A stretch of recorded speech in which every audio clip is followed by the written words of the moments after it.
G'day. Could Lando and Oscar end up at each other's throats by the end of the season? It's certainly possible. Many other teammates vying for drivers' championships have certainly found themselves in the same situation. But how might that come about?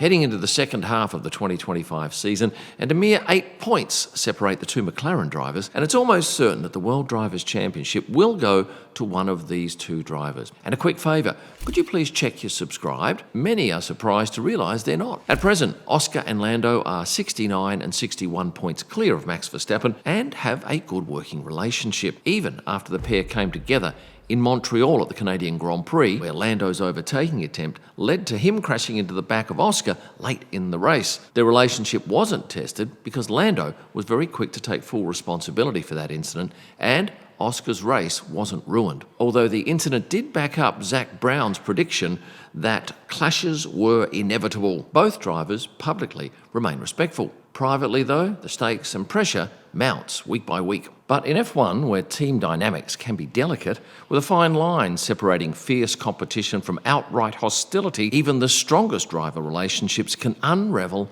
under pressure. For Lando and Oscar to end up enemies, several interwoven factors, both on and off track, would likely need to converge. If a series of controversial clashes took place on track, particularly those involving contact or perceived sabotage, where neither driver took responsibility, that could quickly erode mutual trust. And with the subsequent media scrutiny, things could quickly be amplified. Now, I mentioned sabotage. One classic example of that goes back to 2007, when Fernando Alonso famously held Lewis up in the pits to ruin his qualifying at the Hungarian Grand Prix. It backfired, though, because Fernando was given a 5-place grid penalty and Lewis ended up on pole. If McLaren ended up favouring one driver at the expense of the other, and that could be through strategy calls, car development priorities, or even media narratives, resentment could grow. At present, McLaren said that they will allow both drivers to race freely. So without strict team orders, the chances of on-track incidents and crashes increase, especially as we get closer to the pointy end of the season. Media and fan influence could also heighten friction. Social media often magnifies minor disputes, turning them into major dramas, and fan bases tend to polarise, especially when two talented young drivers like Lando and Oscar are vying for supremacy. Misquotes, misinterpreted body language, or heated radio messages can spark unnecessary drama. If either driver feeds into this, through pointed comments, sarcasm, or passive-aggressive remarks, it could also deepen a rift. Contractual disputes or rumours of intra-team betrayal, such as one driver leaking data or lobbying behind the scenes for number one status, could add fuel to the fire. If we go back to 2007, Fernando Alonso, Lewis Hamilton vying for a World Drivers' Championship, Fernando's trainer or manager went through the McLaren garage, handing out brown envelopes stuffed with cash to all of the garage crew. Well, all except Lewis's crew. It was a shrewd tactic to sway favour in the team. But in the end, it backfired after management got wind of it and made all of the recipients donate their cash to charity.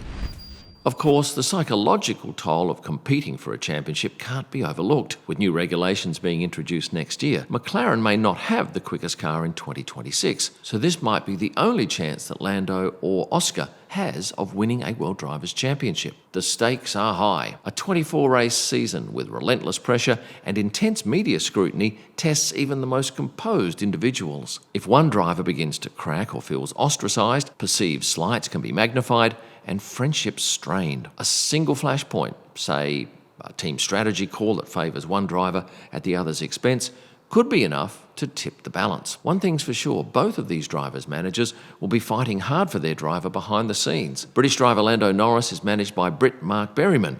He's an astute operator and has managed a number of drivers, although Lando is the only one to have made it to F1. Aussie Oscar Piastri is managed by Aussie Mark Webber. Mark only manages one driver, and that's Oscar, and had a solid 12-year career in F1, winning 9 races. He knows only too well how teammate relationships can sour. Racing with Seb Vettel at Red Bull, things came to a head in Malaysia in 2013 with the infamous multi-21 call. In short, both drivers were ordered to maintain position on track, but Seb ignored the instruction, overtook Mark, and won the race. Mark was rightfully dark about the incident, and their relationship became increasingly cold. What had begun as a professional relationship was reduced to mutual distrust and internal friction. Would either Lando or Oscar be that devious if given the same scenario? From what I've seen of the pair over the years, I'd say it's highly unlikely, but you can't rule it out. Going back to Mark Webber, his role as Oscar's manager was not only to craft a contract that protected his driver,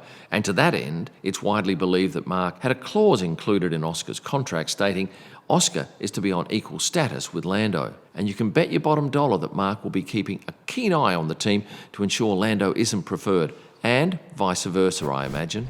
As we get down to the business end of the season, the competition becomes more of a mind game. Lando said that the championship winner could end up being the driver who makes the fewest mistakes. Oscar is regarded as the more focused driver. He makes fewer errors than Lando, but you can't deny Lando's flashes of brilliance. At this point, McLaren has avoided strict team orders, allowing the pair to fight relatively freely on track as long as they don't ruin each other's races. If there's going to be a flashpoint this year, I think it would be an on-track incident involving both drivers where neither accepted responsibility. If left to fester, it could well turn into a feud, perhaps one rivaling that between Ayrton Senna and Alain Prost at McLaren. Initially paired in 1988, their relationship rapidly deteriorated as both drivers fought fiercely for supremacy. Tensions boiled over in the 1989 Japanese Grand Prix, where a collision between the two gifted Prost the title after Senna was disqualified. The rivalry turned personal, fueled by philosophical differences, team favouritism and media provocation. More recently, there was the intense rivalry between Mercedes teammates Nico Rosberg and Lewis Hamilton. The pair were friends, good friends, for many years as they came through the lower racing ranks, but it started turning ugly when both were vying for a World Drivers' Championship and came to a head in Monaco 2016 when Nico scored pole position in suspicious circumstances. He crashed during the final minutes of qualifying, denying Lewis the chance to set a faster time. Toto Wolff was quoted as saying, "If you want to win a World Championship, you have to be suspicious." Is that a strategy that Lando or Oscar might adopt? But Nico Rosberg has been on the receiving end of some suspicious tactics too. In 2010 at Mercedes, his teammate was Michael Schumacher. Michael, then in his 40s, was doing anything he could to put a young Nico off his game, like occupying the toilet until the last possible second, knowing that Nico would then go into the race needing the loo. There's no doubt this year will be the toughest for these two men, Zak Brown and Andreas Stella. They face a delicate juggling act, not wanting to alienate one or both drivers, and making sure they win their second successive Constructors' Championship. They're a whopping 238 points ahead of second place Ferrari at present.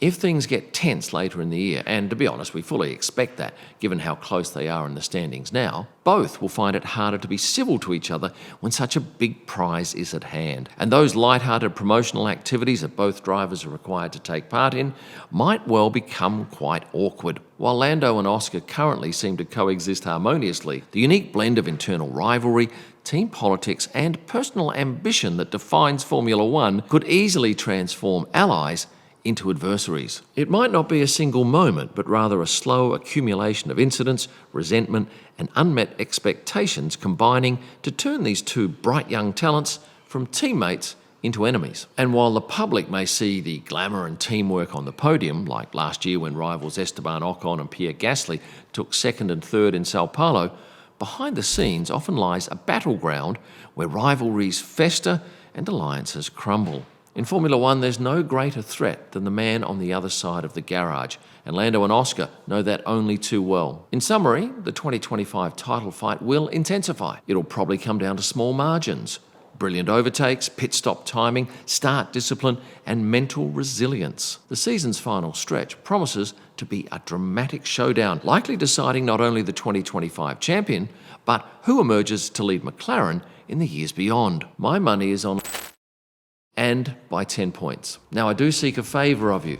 Could all of you please hit the like button, and the 50% unsubscribed, please hit that button. And for a whole lot of extra content and merchandise and stuff, head across here and have a look. Thanks for watching, and stay passionate. You can type